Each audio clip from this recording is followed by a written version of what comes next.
ধরুন এই জন্মে কেউ আপনাকে খুন করলো, আপনি সেই খুনিকে পুলিশে দেবার জন্য আবার জন্ম নিলেন। না, এটা কোনো হলিউড বলিউড সিনেমার গল্প নয়। ঠিক এমনই একটা ঘটনা ঘটেছিল ভারতবর্ষে। মাত্র 5 বছর বয়সী একটা ছেলে নিজের গত জন্মের খুনিদের ধরিয়ে দিয়ে শোরগোল ফেলে দিয়েছিল সারা বিশ্বে। গোটা পুলিশ ডিপার্টমেন্ট চমকে গিয়েছিল এই কেসটা সলভ করে। এমনকি বিবিসির মতো আন্তর্জাতিক মিডিয়া ভারতে এসেছিল সেই নিউজটি কভার করতে। প্রথমেই বলে রাখা ভালো, এই ঘটনার কোনো বৈজ্ঞানিক ব্যাখ্যা এখনো খুঁজে পাওয়া যায়নি, তাই অনেকেই ঠিক মতো বিশ্বাস করেন না। কিন্তু যারা স্বচক্ষে দেখেছেন তারা না বুঝে যান কোথায়।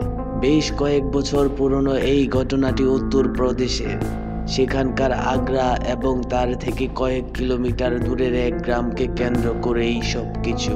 সত্যি হলেও এই ঘটনাকে অনেকেই গল্প মনে করেন, আর সেই হিসেবে এই গল্পের নায়ক টিটু ওরূপে তরুণ সিং।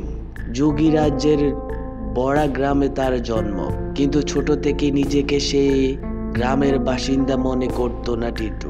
সব সময় তার মেজাজ থাকতো খিটখিটে, কারণে অকারণে জিনিসপত্র এদিক ওদিক ছুঁড়ে ফেলে দিত। বেশিরভাগ সময় কথা বলতো নিজের সঙ্গেই। কথা বললেও তার মধ্যে এমনই কিছু অসঙ্গতি থাকতো যা ঠিক মতো বুঝতে পারতো না কেউই। ছোটবেলায় তার এই আচরণ বিশেষ আমলে নিতেন না পরিবারের কেউই, কিন্তু বড় হলেও টিটুর আচরণে বিশেষ পরিবর্তন হয়নি, বরং সে জোর গলায় দাবি করতে শুরু করে এই গ্রাম তার ঠিকানা নয়। এমনকি নিজের বাবা মাকেও কার্যত অস্বীকার করত টিটু। উল্টো নিজের পরিচয় হিসেবে সে বলতো সুরেশ বর্মা নামে একজনের নাম। শুধু তাই নয়, টিটু দাবি করত তার 2 সন্তান ও স্ত্রী রয়েছে আগ্রায়। এই ধরনের দাবি বারবার শুনে পরিবারের লোকজনও খানিক ঘাবড়ে যান। গ্রামের মধ্যে এই খবর ছড়িয়ে পড়ে সহজেই।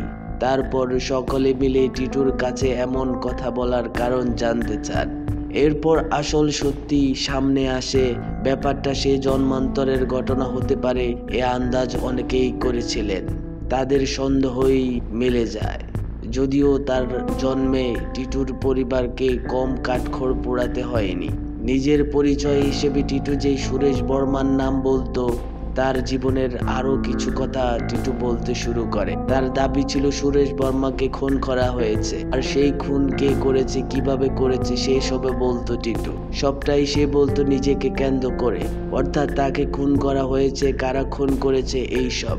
এতদিনে টিটুর পরিবারও বেশ নড়ে চড়ে বসেছে গোটা ব্যাপারটা নিয়ে। টিটুর বর্ণনা মতোই তারা আগ্রায় গিয়ে সুরেশ বর্মার খোঁজ শুরু করেন। আশ্চর্যের বিষয় হলো এই যে সেই বর্ণনা হুবহু মিলে যায়। জানা যায় সত্যিই সুরেশ বর্মা নামে এক ব্যক্তি ছিলেন, যাকে খুন করা হয়েছিল টিটুর জন্মের কয়েক মাস আগেই। সেখানে বর্তমানে সুরেশের 2 সন্তান ও স্ত্রী থাকেন।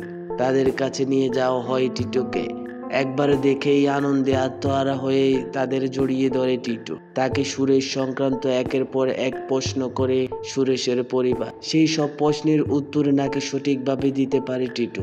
তারপর কারা সুরেশকে খুন করেছে সে আততায়ীদেরও চিনিয়ে দেয় টিটু। আর যেভাবে খুনের বর্ণনা বা যাবতীয় ব্যাখ্যা সে করে, তা অবিশ্বাস করতে পারেনি প্রায় কেউই। শোনা যায় সুরেশের স্ত্রীও বিশ্বাস করে নিয়েছিলেন টিটুই তার স্বামীর পুনর্জন্ম। তবে এই সব ঘটনার পর টিটু আবারও নিজের পরিবারের সঙ্গে বড়া গ্রামে ফিরে যায়। তারপর কেটে গিয়েছে অনেকগুলো বছর। সে সময় এই ঘটনা গোটা দেশে আলোড়ন ফেললেও সময়ের সঙ্গে সঙ্গে তা চাপা পড়ে গিয়েছে। এই মুহূর্তে অনেকে বিশ্বাসও করেন না এমন কিছু হয়েছিল। স্রেফ এই ঘটনা যারা দেখেছেন তারাও এই ব্যাপারটা নিয়ে বেশ খানিকটা ধোঁয়াশাতেই দিন কাটান।